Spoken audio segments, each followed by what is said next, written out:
Yo, what's up guys? It's Noah here, and in today's video, I'm going to be talking through a couple player props I like on Prizepicks for the Week 9 college football slate. We're going to break down 3 plays I'm liking on Prizepicks for the Saturday slate of games. Got 3 plays, guys. We're going to break down these plays, and we're going to share why I like them. Now, before we do get started, make sure that you guys hit that like button down below if you enjoy these Prizepicks videos. Hit that subscribe button as well for me, and if you guys are new to the channel, and if you are new to Prizepicks, if you don't have a Prizepicks account, make sure that you go sign up. Use that promo code NOAH when you do sign up for Prizepicks with my promo code and play $5. You're going to get $50 worth of free lineups just for signing up and using code NOAH. And also, we are partnered with Sleeper, so I do want to give a quick shout out to Sleeper. You guys can go download the Sleeper app, use promo code NOAH over there. You'll get your first deposit matched up to $100, and you'll get a free $20 entry. So just for signing up and using code NOAH, Sleeper is going to give you a free $20 entry. You don't have to put any money in to get that entry. It's automatically going to be added to your account. You can use that free entry. Hopefully you'll win some money off of that. And that's going to be an easy way for you to build up your bankroll on Sleeper. You'll have a chance to start up a bankroll without even having to put in any money. So definitely check out Sleeper, guys. They're giving you a way to try out their app, pretty much for free without even putting any money in. Just make sure that you sign up and use that promo code NOAH, so that way you do get that free entry. And if you do decide to make a deposit, you still will get your first deposit matched up to $100. But yeah, guys, definitely check out Sleeper if you don't have an account over there yet. But let's talk about some Prizepicks plays here that I like for the Week 9 college football slate. Now, I do want to recap our plays from last week before we go over our plays for this week. So, gave out 3 picks last week, went 2 for 3, hit on 2 of our 3 plays. Unfortunately, the play that lost was Brett Norfleet over 2.5 receptions. And, Norfleet did have 2 receptions, so that was a play that did lose by the hook. The line was 2.5, so, I wouldn't really say we got hooked because, it's such a low line, but really unfortunate that, Norfleet had 2 catches, just needed 1 more catch from him. Would have got a full sweep there, but we did hit on Octavian Smith over 3.5 receptions, did hit on Jacoby Lane over 46.5 receiving yards. Would have liked to have gotten 1 more catch from Brett Norfleet, but it is what it is. We'll move on to this Saturday slate here for Week 9, guys. Let's try and go 3-0 this week and see if we can hit all 3 of these plays. So the first 2 props that I like for today are going to be fantasy score props. I love betting college football fantasy scores. I think these are some of the biggest edges on Prizepicks. These are lines that have a ton of value in them if you can find the right lines. These lines move a lot. They move very quickly, so it's kind of hard. I hate giving out college football fantasy score lines because by the time I give them out, the line bumps in like 5 to 10 minutes. So it's kind of, I don't even know how many people are actually able to get them in at the line that I post. But hopefully by the time you're watching this video, these lines won't have bumped. You'll be able to get them in. But there's a couple fantasy score lines that I definitely like for Saturday. First one is going to be Bear Bachmeier. We're going to take him for more than 18.5 fantasy score. So Bear Bachmeier is a freshman quarterback for BYU, and he has played extremely well this season, and he is a quarterback that has very good upside for fantasy, because if you look at his recent games, he's obviously been racking up a ton of fantasy points. He's gone over this line in 5 straight games. He's gone over this line in every game except one this season. The one game where he went under was against Stanford, and really he just went under because he had 0 passing touchdowns in that game. He did have a rushing touchdown, but he only had 7 rushing yards. But where Bachmeier gets a lot of his fantasy upside from is his legs. He is a very mobile quarterback. He is a guy that they use a lot in the running game. If you look at his game log just as of late, he's been getting a ton of carries. Like last week against Utah, he had 11 carries for 64 yards and a rushing touchdown. Against Arizona, he had 22 carries for 89 yards and 2 rushing touchdowns. Bachmeier has a rushing touchdown in every game except one this season. He's got 8 rushing touchdowns total on the season. And to go along with the rushing upside, he's also thrown for 1,300 yards, has 9 passing touchdowns. So, he's a guy that just gives you so much upside for fantasy because he can get you points as a passer and he can get you points as a runner. He's a dual threat quarterback.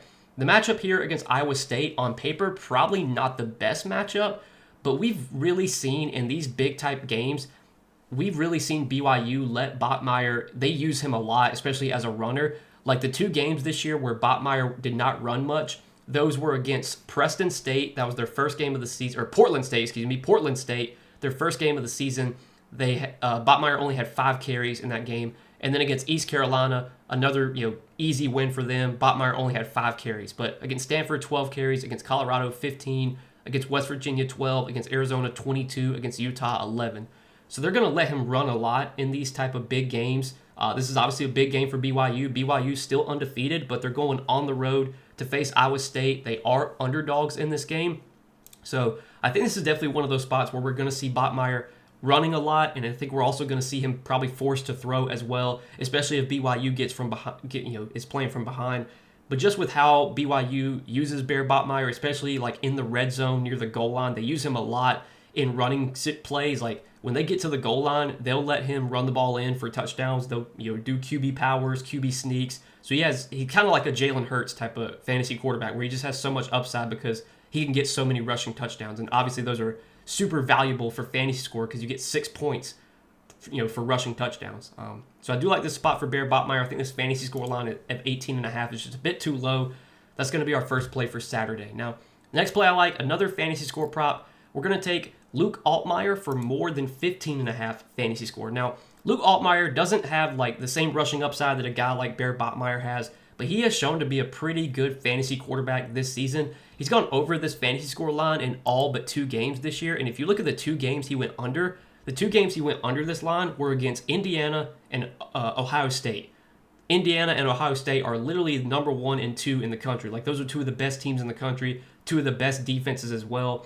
Other than those 2 very tough matchups, Altmyer has gone over this fantasy score line in every game. So it's a matchup that I think, this is a spot where we should expect a kind of a bounce back game from Luke Altmyer facing Washington. Washington just not a team, a defense we should really be worried about. Washington has been very beatable through the air this year. If you look at what they've allowed in terms of pass yards per game, Washington's allowing 250 pass yards per game, which does rank 98th out of 134 in the country. So this is a very bad pass defense. This is a spot where Altmyer should definitely have success throwing the ball. He's not much of a runner, but we have seen a little bit of rushing upside from Luke Altmyer. Like he had 1 game this year with 28 rush yards. He does have 2 rushing touchdowns this season. Not much of a runner, but he can give you maybe a rushing touchdown. Obviously, that would be huge. But we're expecting him to get some points through the air, and that's where I think he has success in this matchup is as a passer.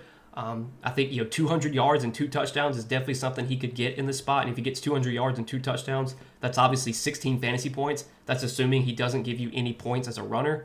There's a chance he maybe gets some points as a rusher as well. But I like the matchup a lot here for Luke Altmyer. I think this is a big-time bounce-back spot for him. Again, the 2 games he's gone under this line have been really, really tough matchups against Ohio State and Indiana. This is definitely not that facing Washington. And I think this is a game that definitely has potential to be a shootout. You look at the total in this Washington-Illinois game, 54.5 total. So the sportsbooks, Vegas, they're expecting a pretty good amount of points to be scored in this game.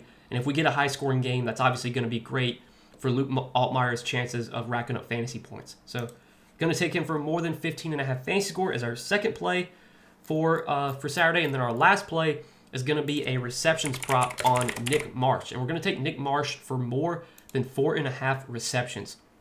So Nick Marsh has really established himself as the clear-cut number 1 wide receiver for Michigan State. He is a player that has earned a lot of volume this season. He's a guy that gets targeted a lot. If you look at his targets this year, 5 targets, 11, 6, 5, 7, 14, and 9.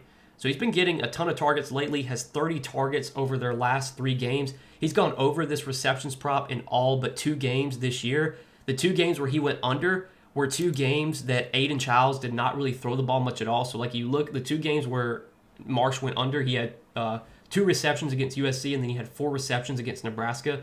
In those 2 games, though, Aiden Childs only had 21 pass attempts and 23 pass attempts. So clearly those were games that Michigan State did not really throw the ball much.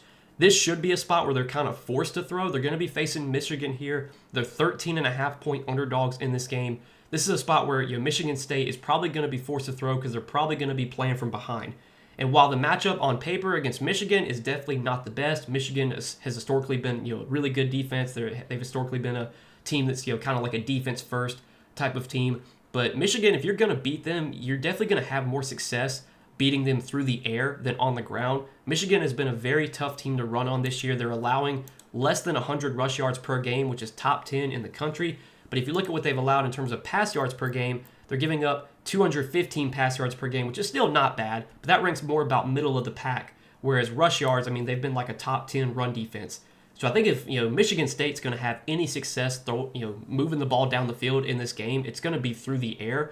And if they're going to be throwing the ball, I mean, the guy that you expect to get a lot of the targets is Nick Marsh. He's been a player that has earned a lot of targets this season. He has been the clear top target for Aiden Childs this year, has, averaging 10 targets per game over their last 3 games. If we get anywhere near double-digit targets, I think we got a pretty good chance at 5 receptions here for Nick Marsh. And Marsh is a player that has done a pretty good job racking in his receptions. Like week 1, he had 5 targets, and he hauled all 5 of those in for 5 receptions. He had 6 targets in week 3 and had 6 receptions, hauled in all those targets. Now, the game against USC had 5 targets, only 2 receptions, had 7 targets, only 4 receptions against Nebraska, had 14 targets against UCLA, and then last week against Indiana, even in a tough matchup, had 7 receptions on 9 targets. Just getting a ton of volume, and that's really what you want to bet on is volume. I mean, if you're going to bet on a player to get receptions, the only way they're going to get receptions is if they get the ball thrown to them, and that's what Nick Marsh is getting right now, just getting peppered with targets. So, like him for more than 4.5 receptions is our third and final prop for for Saturday. So, these are 3 player props I'm liking on Prizepicks for the Week 9 college football slate. I know, we're kind of in the middle of like the massive sports season where we got, the MLB playoffs. You got the World Series starting up today on Friday night.